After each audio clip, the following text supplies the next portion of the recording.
Hello everyone, good morning. आज का हमारा topic subject knowledge and curriculum से लिया गया है और टॉपिक है पाश्चात्य दर्शन में ज्ञानवाद, एपिस्टेमोलॉजी ऑफ वेस्टर्न फिलॉसफीज।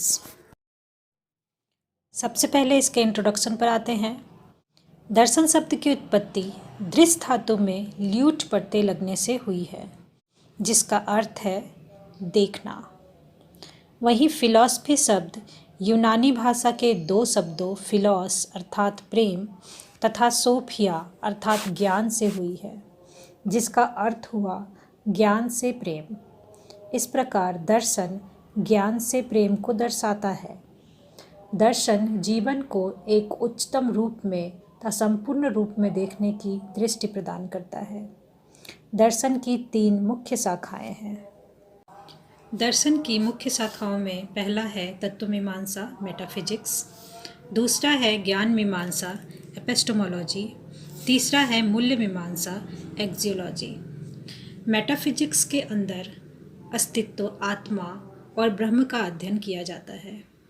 वहीं ज्ञान मीमांसा के अंतर्गत ज्ञान क्या है, ज्ञान के स्रोतों, उसकी विधियाँ, उसकी सीमाएं आदि का अध्ययन किया जाता है। एक्जियोलॉजी मूल्य मीमांसा के अंतर्गत मूल्य, शुभ अशुभ, उचित अनुचित आदि का अध्ययन किया जाता है। जब दर्शन शब्द की बात होती है तो उसे भारतीय दर्शन से जोड़ करके देखते हैं। भारतीय दर्शन के लिए आप इस वीडियो को देखें, और जब बात फिलॉसफी शब्द की आती है तो हम उसे पाश्चात्य दर्शन से जोड़ करके देखते हैं। दर्शन संप्रदायों में पाश्चात्य दर्शन का प्रमुख स्थान है। आइए पाश्चात्य दर्शन का वर्गीकरण देखते हैं। पाश्चात्य दर्शन को 3 वर्गों में बांटा गया है। पहला है प्राचीन पाश्चात्य दर्शन, दूसरा है माध्यमिक पाश्चात्य दर्शन, तीसरा है समकालीन पाश्चात्य दर्शन। प्राचीन पाश्चात्य दर्शन के अंतर्गत आते हैं आदर्शवाद, यथार्थवाद, प्रकृतिवाद, प्रयोजनवाद।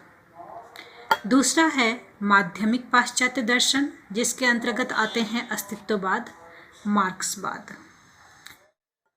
तीसरे में समकालीन पाश्चात्य दर्शन के अंतर्गत आते हैं तार्किक विश्लेषणवाद, विधेयात्मक सापेक्षवाद, अनुभववाद। अब हमारे सिलेबस के अंतर्गत हमें पढ़ना है आदर्शवाद, प्रकृतिवाद, प्रयोजनवाद और अस्तित्ववाद।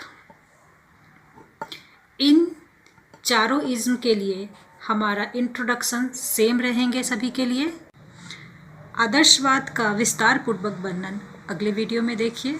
धन्यवाद।